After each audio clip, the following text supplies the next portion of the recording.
Hello, everyone. It is Naijha Wright-Brown here, and we are live with some fabulous guests and close friends of mine. We are here with the Greener Kitchen in Baltimore. They are a 100% vegan deli. I am so happy that you were able to make time out of your very, very busy schedules to come chat live with me. How's everyone doing today? Great. Great. Great. Awesome, Good. awesome. So, Brenda, if no one knows the fabulous Brenda, I've had her on here a few times already. And if you haven't seen her on here, then you need to go back and check out my video discussion with Brenda entitled what does it take to be a damn good vegan, and also Afro Vegan Society, because she is the executive director of Afro Vegan Society, and she also has her own brand at Vegan Food Justice. So, Brenda, anything else you want to contribute to all these fabulous projects that you're working on before we talk about John and Kyle here? I mean, that's a lot, Naja. Yeah, I mean, people can keep up with me at brendasanders.info, as well as at my Patreon, patreon.com / Brenda Sanders, because I put a lot of updates on those two platforms about what I have going on. There's going to be more information about the book that I'm writing, and and other things. So yeah. So that's two places where people can keep up with what I have going on. Great. Thank you for that, Brenda. Hey, what's going on, Tina? That's a very loyal viewer there. We appreciate you tuning in. So tell me a little about yourself, Kyle. I know I met you a very long time ago when we were first opening the Land of Kush, and Yeah. you were a music teacher, right? Yep. In At Baltimore City. Baltimore City music teacher at Mount Royal Elementary School, and Yep. we did a fundraiser for one of your classes. You did. Yeah. You guys did a 5% day where you guys donated a portion of your proceeds for the day without any questions. It was wonderful and a huge help to us. And again, Awesome. I can't thank you so much for that. We are always underfunded, so it was really helpful. Thank you. And John, I just met you because you're part of the Greener Kitchen now, so we just kind of like just connected. Do you want to Yeah. say anything about yourself, like how long you've been vegan? I've been vegan for about 15 years, and I met Woo! some That's folks the at same the amount of very time I've first been mac vegan. and cheese competition in 2015. Okay. Woo! Yes. Yeah, I remember you. So I came out to just participate as a contestant, and ended up doing activism with them at Thrive, and participating in the plant-based jumpstart and things like that, and then ended up being a part of the Greener Kitchen. So it's kind of a little bit longer story than that, but here I am. Baltimore is amazing when it comes to community and activism and collaboration, because for the most part, I've known Kyle and Brenda in the beginning, and I just watched everyone grow into what they're doing today. And it's like a decade later, and it's just amazing the work that's been done and is still being done in the community. What prompted you all to open a vegan deli in Baltimore? Well, I would say that it was the work. So we were doing all this nonprofit work around vegan education, and so we're teaching all these people about what the issues are with the animal-based food system, and how to transition over to plant-based eating, and also teaching them through our classes and workshops about the other aspects of veganism, like animals and the environment. And so people were learning a lot, and they were getting a lot from it. But at the end of the day, they were like, these foods are not in our communities. And so we're problem solvers. So opening up, well, first of all, producing vegan foods, right? So plant-based foods that are affordable and accessible was our first goal, and the deli just sort of came out of that. So some of us went into the deli kicking and screaming, while others Was that you? were and that was me. Well, I mean, like You have to tell me Kyle about Kyle that can talk one. about. Okay. Yeah, well, I mean, Kyle's just like making all these different creations, and John with his 150 years of food experience combined with with all the experience that he has and the passion and love that he has for cooking and preparing these plant-based foods. It just happened. So I'll let them talk about their experience with that. Yeah, please do. So what roles do each of you play in the Greener Kitchen as the collective and owners? John, you want to go first? Well, I do mostly the deli itself in terms of the retail front end.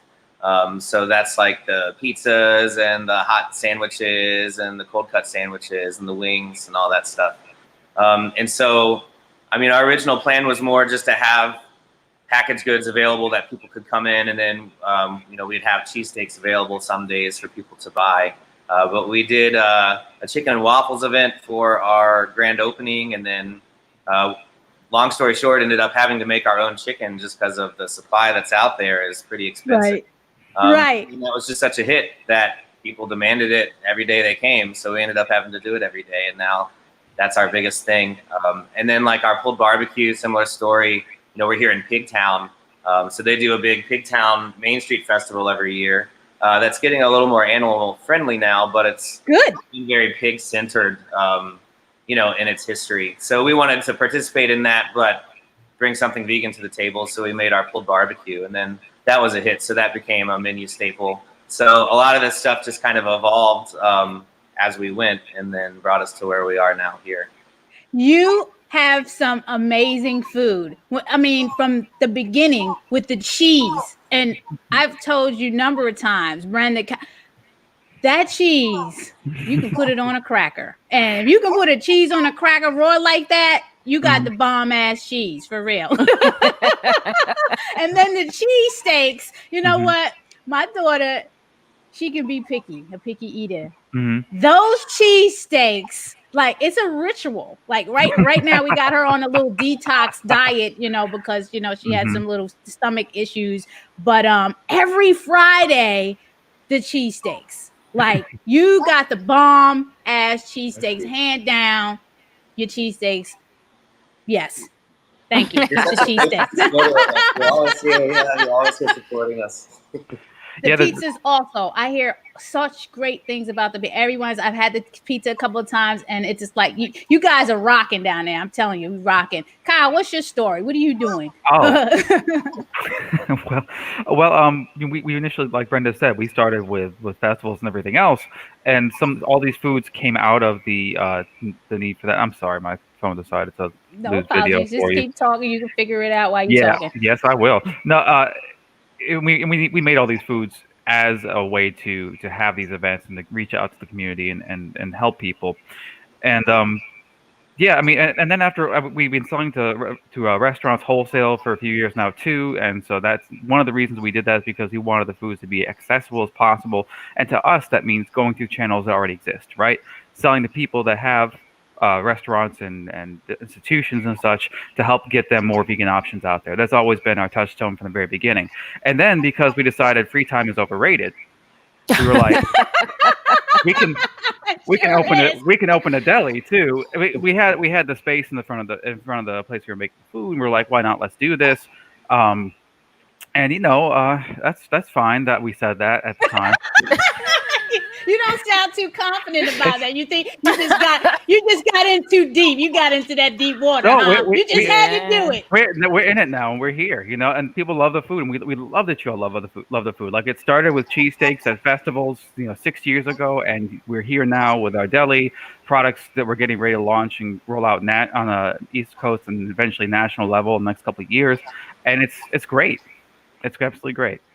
How does it feel? Like, we get the veganase from you, and now the seitan for the crab cakes, because our distributor for the crab cakes, because of COVID, all this craziness happened. How is that working in City? Because I know you have a lot of account, like, people talk about.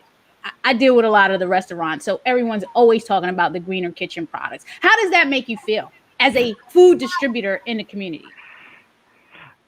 It makes me feel amazing.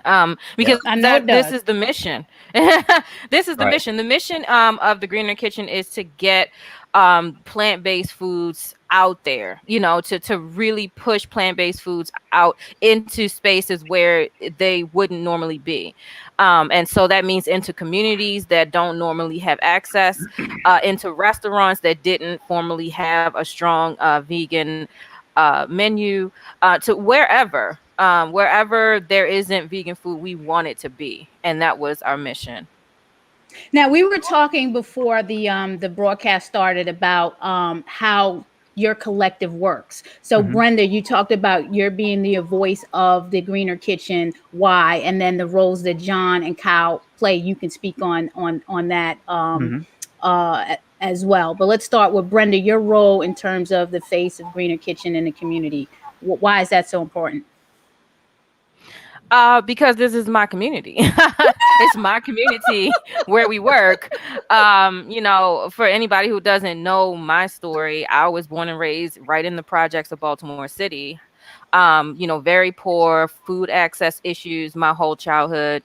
And so being able to be a part of the solution to that, to these food access issues, health disparities that exist in low-income Black communities, is so fulfilling for me. And then to have this team, and it's not just the three of us. There are other folks who contribute as well, in their own way, but we all have the same mission, which is to right some of the wrongs, right? And so throughout, historically, for decades and decades, low-income Black and brown communities have been specifically targeted with the most unhealthy animal-based foods available. And, for obvious reasons. It's cheap, long shelf life, not much effort has to go into making these products, and they can sell them to people who don't have access to anything else. And so being able to counter that and to bring, something good into those spaces, and to bring a message and a mission into those spaces is what we're all about. But I know what the needs are of the communities where we work. And so, of course, I'm going to be the person who is sort of the spokesperson for the work, who is helping to guide the work, and figure out what needs to be done within these communities. Thank you for that, Brenda. Kyle, talk Yeah. about the white allyship or the lack thereof, or however you want to position it. Sure. So this is a business that we started to work, like Brenda said, specifically within the Black community. And so as far as we're concerned, the only voices that need to be amplified are voices of color, which is one of the reasons Brenda is the person that is always front and center. You will never really see John or I on camera, except for certain people. You're one of them. We'll show up. Listen, I'll show up for you on camera. I will. But as far as we're concerned, there's plenty of no shortage of white men to hear their opinions. No shortage of white vegan men to hear their opinions You out think? there. Yeah, a little bit. So what our job is to make sure we support and make this vision move forward as as cooperative. This is a Black-owned business, majority Black-owned business on purpose. We structure it that way because of racial disparities. We from the ground up, we are aiming here to support and improve veganism any way we can, including from our food standards and the cultural appropriateness of our food and everything we put out. So, what would be your advice to other people that want to create white allyships with people of color? Listen more. Woo! Just Shut up, right? listen more. Sit down and listen. And I mean, we are doing the work. That's what do the work with your hands, not your voice, and not your opinions. That's it. Get out there and support. Thanks for that, Kyle. John. Kyle, Does John? I was gonna say, does John have anything to say on that? What do you got to say on that? You got to contribute. put it really well. So I mean, just answering the call to support Black women, and like Kyle said, listen. And so I guess advice to other people would be to listen, and then find ways that you can plug in and support Black women already doing work with plant-based food in your community or food justice in your community, and ask them how you can support. Be humble. Mm-hmm. Nice. Thanks for that, John. So what makes a greener kitchen? Why is it called the greener kitchen? What is that about? It's interesting because we've always sort of had this environmental angle that really isn't as it's not pushed out as much because everybody thinks vegan means food and health, food, health.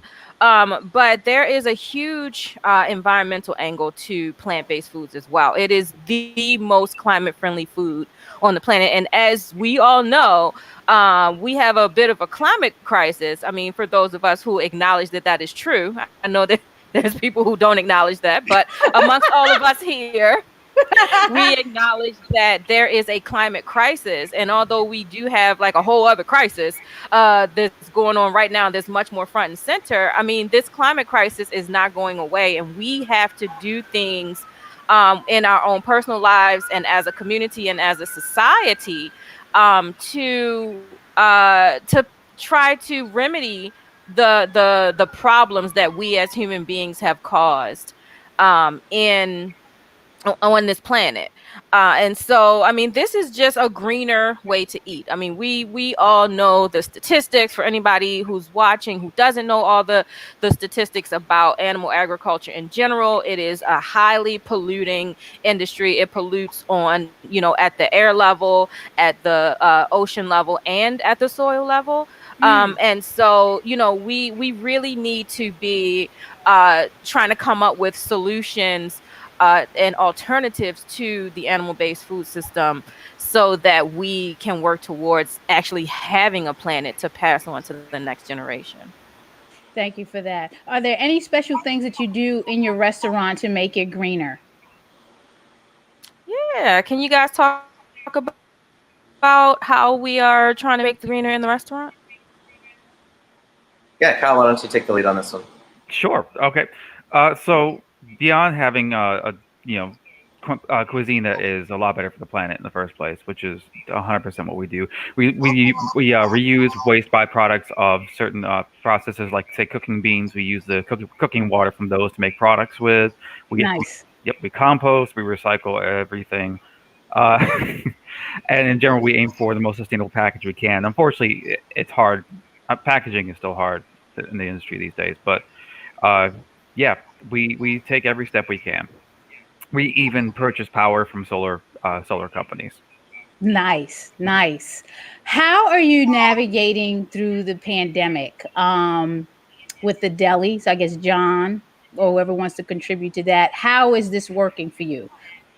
Well, first and foremost, we kind of, we're listening a lot to, updates from officials and stuff about what was happening as it kind of unfolded, so that we had information. We talked a lot amongst ourselves, and then we talked to our employees about, shutting down versus continuing, and kind of trying to acknowledge the reality of people losing their jobs versus keeping everybody safe. Right. So we decided to stay open, but only take only take call-ins and deliveries through like Grubhub and DoorDash, and not do any dine-in seating. So we had kind of decided that before they had started the restrictions, but that was around the same time. Also, of course, masking, Yes. and frequent hand washing, using gloves. So just all of those best practices, and then also like helping employees with rides or making sure that there's kind of alternatives to just having to take the bus, especially since there was a time where the buses, kind of everybody was getting crammed into the back half that was taking the bus. Right. I heard that. I heard about that. Trying to be as responsible as possible and things like that. And even when they were talking about opening things back up, we just kind of want to stay course. We're only currently open 2 days a week. We would like to open up more, but we're just trying to keep safety in mind with everything. I'm so glad you said that, because that takes us to Jessica's question. Are you considering expanding your hours, minimally include meatless Monday? So I hope that, go ahead, Kyle. Let me answer part of that and then pass this to John. Hi, Jessica. We are, because we do wholesale to restaurants and also retail, as well as deliveries and distribution, for us, open hours are always a question of bandwidth and how much we can take on. So we love interacting with the community at the kitchen during the days we are open, but it's always going to be a question of what we can do while still being able to maintain a level of the right level of service to everyone that we were open to. And I want to pass that over to John if he wants to add anything else he wants to add. Yeah, well, I mean, what Kyle said is really true, and that's our main reality. I mean, we make basically everything from scratch here, except for like the everything. Even a lot of our sauces, all of our spreads, we're still making from scratch, and that's the nature of the supply of vegan products and how we can keep our prices low. It does entail an enormous amount of labor from us, and that just takes time planning throughout the week. So definitely we would like to open some other days. We'd probably be looking at Sunday first, and then some other days after that. But we do have a lot of production going on here, and it takes up lots of days. As it is now. But we are working on expanding, getting more people in. So you'll see announcements from us when we can start adding more time. You'll hear.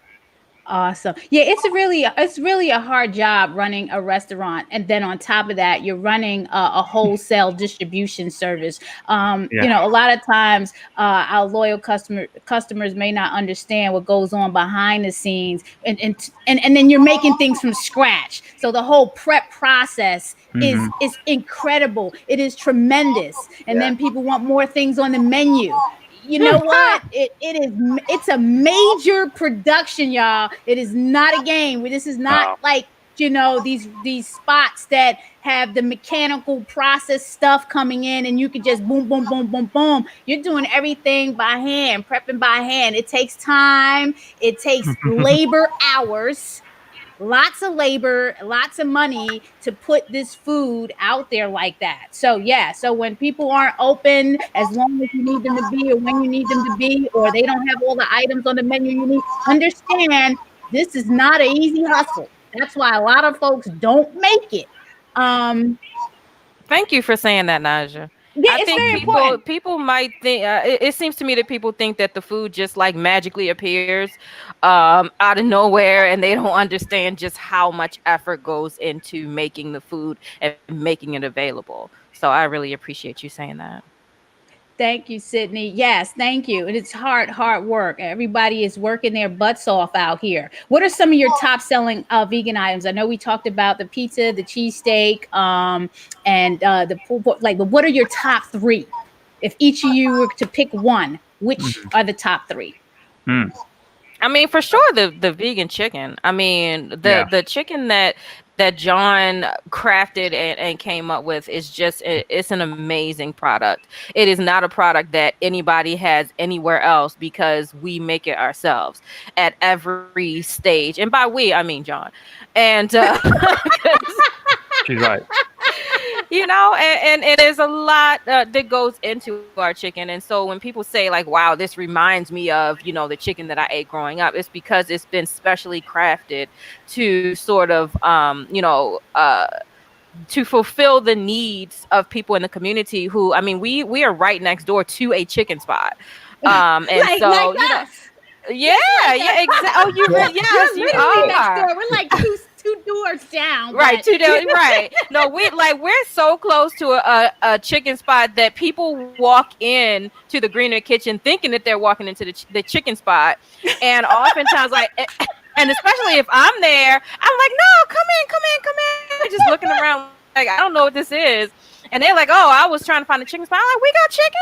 Come on in, taste the chicken. And there have actually been situations where people who were meaning to go to the chicken spot taste ours, have had an opportunity to taste ours. And then they're just like, this tastes just like chicken, but, you know, it's not meat. I might as well just eat this. And then they do. And they never even make it to the chicken spot. Yeah, so that's happened quite a few times when I've been there. That's how you market your businesses, everybody. Don't let people walk by. Upsell your product. Always be marketing. Always. I learned that from Naijha. Always be marketing, man. John, what's the top seller? The top three. I was going to say the chicken wings, so Brenda. What's next? My thing. I guess the pizzas, definitely. The pizzas especially more and more. We rolled out our official pizza menu, 4 or 5 months ago now. And ever since then, it's just picked up steam more and more and more. Everybody talks about that. Every morning. I'm telling you. And more sauce, prep more toppings. So the pizzas, are selling a lot. Kyle, what do you got? Well, they said the top two things already. It has been the chicken and chicken sandwiches and the pizzas. The third, if you were going on the third on the list, would be the cheesesteak. That'd be the third thing we sell most of. We love, and that's our tried and true. That's our baby. I mean, it started with the cheesesteak. Yeah, you know, the original, the classic. Absolutely. So you heard it, everybody. If you're going out for Vegan Restaurant Week, and that's a good segue into Vegan Restaurant Week started yesterday. We're still taking places to sign up because there's talks of a possible extension through August 16th. But we're giving you the weekend up until Monday to sign up for free. This is the first time we are waiving fees. Wow. Sign up at mdveganeats.com. Tell your favorite restaurants to get on there. They better have some vegan options in order to join. So mdveganeats.com, some special events are listed. The restaurants are listed. So get on board. Were you going to say something, Kyle? And if they don't have vegan options, tell them to call us. We can help. Hey, always be marketing. If you are a restaurant, you need vegan options. You need to be getting to the Greener Kitchen. How do they get to you? What do they need to do? Email info@thegreenerkitchen.com. I'm going to put that in the chat. Yep. Email info@thegreenerkitchen.com. I'm going to put restaurants in all caps. Yeah. And we will get back to you, and we will work with you to help you expand your vegan options. Everyone needs that. We know that. Awesome. That's what they need to hear. Restaurants, if you need to expand your options, email info@thegreenerkitchen.com. They are the answer for your plant-based troubles. What is your take on food and social justice in relation to veganism? What is your take on in relation to veganism? We'll pass this over to Brenda here. This is that's just basically the whole push of my work, which is food justice, vegan food justice activism. And so taking everything I've been vegan for 23 years. Best decision I ever made in my life. I've never, ever, for anybody who's still thinking about whether or not they should go vegan. I mean, if I could go back 23 and a half years and talk to myself as I was thinking about, possibly going vegan, I would tell myself, this is the best thing you are ever going to do in your life. You will never regret it for 1 second. And, so just knowing everything that I know about all the benefits of eating plant-based foods and of living vegan, I just felt like I needed to bring that to my community because on so many different levels, low-income Black folks are just so marginalized, in every way, in terms of health, in terms of environment, and even in terms of our connection to the rest of the planet. And so I want to sort of be that bridge that brings all of that back to us, because there was a time when we were very much connected to the planet, but when you live in a concrete box, that connection is severed. When I was growing up in the projects, there were no trees, there was no forest, there were no woodland creatures. And so for most of my life, I was terrified of animals. And now I speak on behalf of animals, right? The squirrels. I saw guys running away from the squirrels.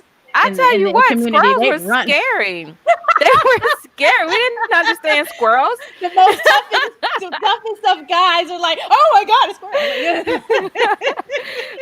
Right. And so, just in terms of our own, our well-being as a community, there are so many industries that have been just exploiting and targeting us with the worst of the worst, whether you're talking about food, whether you're talking about, these, slaughterhouses that are built in Black communities, these animal farms that, are built in rural Black and brown communities that are poisoning the water and the air quality in those areas. It's easy to exploit people who don't feel empowered to stop you. Right. And so, all of my work is about providing alternatives to this exploitation and abuse that has been sort of heaped on our community for, you know, as long as I've been alive, and probably as long as our parents and grandparents have been alive. And you're So doing a that's heck what of my a work job is, there. bringing justice into the food system. Thank you. No problem. What type of challenges do you experience advocating for veganism and the plant-based lifestyle in your community? Naijha, you know. You People are didn't like, what's that? like, this is not real food. Really? No, exactly, Really? exactly. It's all about, you know, speaking to people like Naijha says all the time, you know, speak to people where they are, right? So if you know that people have this whole tradition of eating a certain way, then you have to speak that language, which is why we bring the kinds of foods that we bring. You know, a lot of times people are like, why don't you have more live food? Why don't you have more raw food? Why don't you have more quinoa? And, you Yeah. know, I don't know, watercress, whatever. You know, the thing is, like, we are talking to and engaging with people where they are, right? Right. And so if they recognize what it is that you are giving them, then it makes that transition so much easier for them. Exactly. Exactly. And so, yeah, they just, you know, a lot of people, most of the vast majority of the people in the communities where we work, they just don't know. Right. They have never heard of veganism. They have never heard of plant-based foods. We had a guy come in just last night who he was like, I need you to explain to me how you can make cheese without cow milk. He couldn't fathom it, you know. And as I was going through and explaining it, his eyes were just so wide. He was like, this is amazing to me. I had no idea that there was such a thing.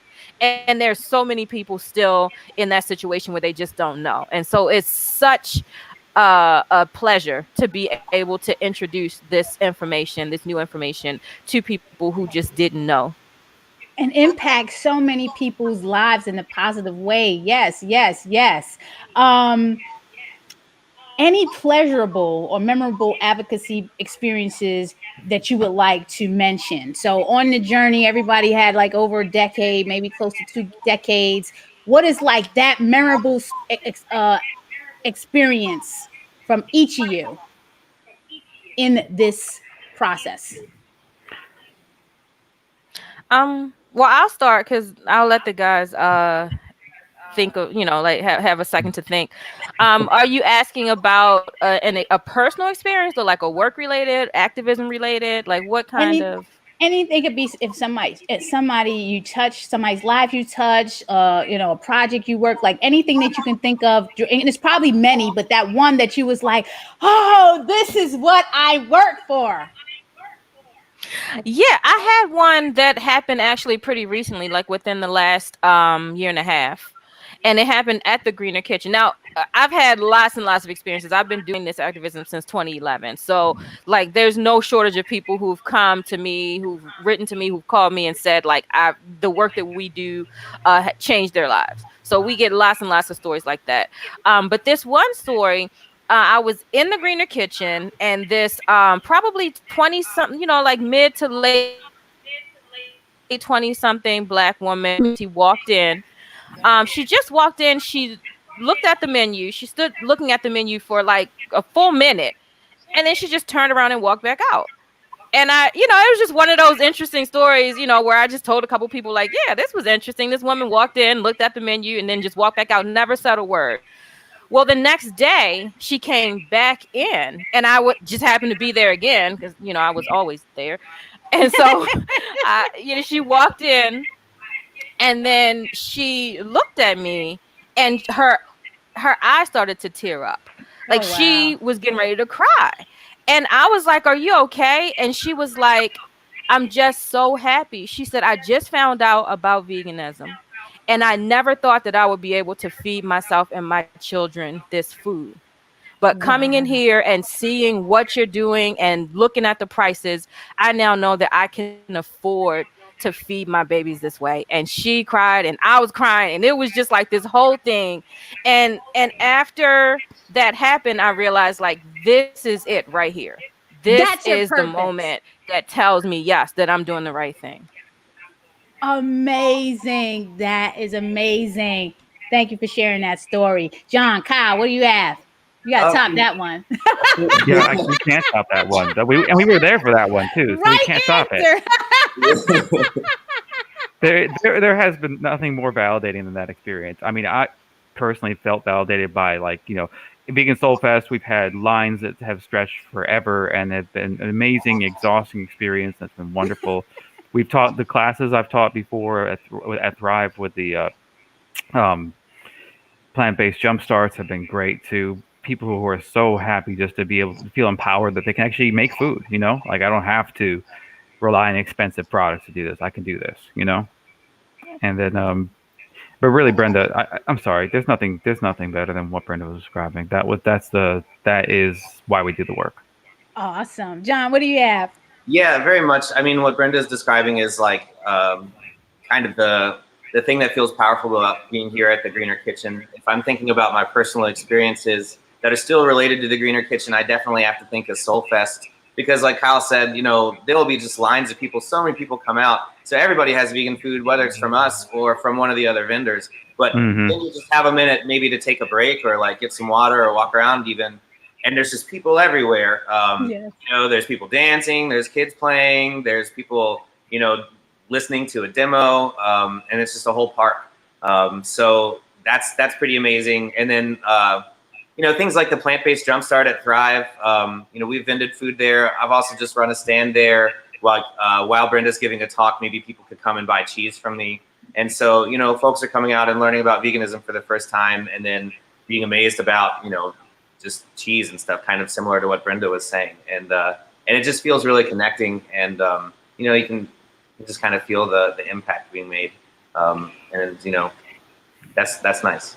It makes you feel good. And that Vegan Soulfest that Brenda and I got together and I was going to say whatever we were trying to do, and just, we're just going to do it. That was the purpose. At that point, we feel that purpose, and people love it. And that is what community looks like. That's exactly what community looks like. Yeah, I want to banding say, together like, we have and solving a problem and getting the ish done. What do you have to say, Kyle? I just wanted to say we got the two founders of Vegan Soulfest on here, who created the best damn vegan festival on the planet on this call, and it's fantastic. You guys, it's true, Naijha. It's true. We're amazing, Naijha. You are amazing. Is basically what he's saying. We're so amazing. Okay. Any messages you want to send to customers planning to visit you during Vegan Restaurant Week? Any special messages that they need to know? Like, can you please be patient, and we're going to be with you? And whatever. What do you want to share? Look, $5 Friday. If you haven't been to the Greener Kitchen, or even if you have been to the Greener Kitchen lots, Friday is a great day because all of our subs are $5, which is unheard of anywhere in the vegan world, the vegan food world. And so come out, try the cold cuts, try the cheesesteak. It's really good food, and it's really, really affordable on Fridays. And so I would say just make sure to come out. And stock up, get your family members some subs. It's $5, right? So that's the perfect time to just really, really just get the most bang out of your buck. Yes, got to get the $5 cheesesteaks. What would it cost to feed a family of three for 3 meals plus 2 snacks for a week? We got Ty Humphrey on there. How would we answer this question? I would answer it. We have fruits, vegetables, nut seeds, as long as you're not allergic to it. Grains, beans, legumes, 2 snacks. Are we talking about the fruits? Because that's what I consider a snack. Bananas, apples. What options would you recommend to this viewer? Cost can vary. Everyone's budget is different. What would we say to that? Yeah, so I would say at minimum, you could probably, feed your family on like a few bucks a day if you're willing to cook, right? So every day, you're in there, you're making the big pot of beans, you're making the big, pan of rice, and you are, just mixing it up with the veggies and the different sauces and things like that. You're doing wrap one day and maybe you're doing a stir fry another day. But like you're being, if you're being economical, just like, you know, $5-6 a day. And now if you want to get more extravagant, you want to do like, you know, all the veggie burgers and the veggie chicken nuggets and all of these kinds of things, and more packaged and processed foods, then it's going to get dramatically higher after that. Just like with non-vegan food, you know, with any food, you know, there's the high end and then there's the lower end. So thank you for answering that. I hope that answers your question about the cost. What tip or piece of advice would you like to leave the viewers with before we sign off? And I'll let you think about it. So just a tip, a piece of advice from each of you before we sign off. And at this time, I want to tell everyone to subscribe to NaijhaSpeaks.com. I have some great interviews on that site. So if you missed any of them, please go to NaijhaSpeaks.com, subscribe. Maryland restaurants, sign up. Get those plant-based options on your menu. You can sign up for free. We want to promote you. mdveganeats.com and go to bbsmd.org. That's a 24/7 resource, the Black Veg Society of Maryland.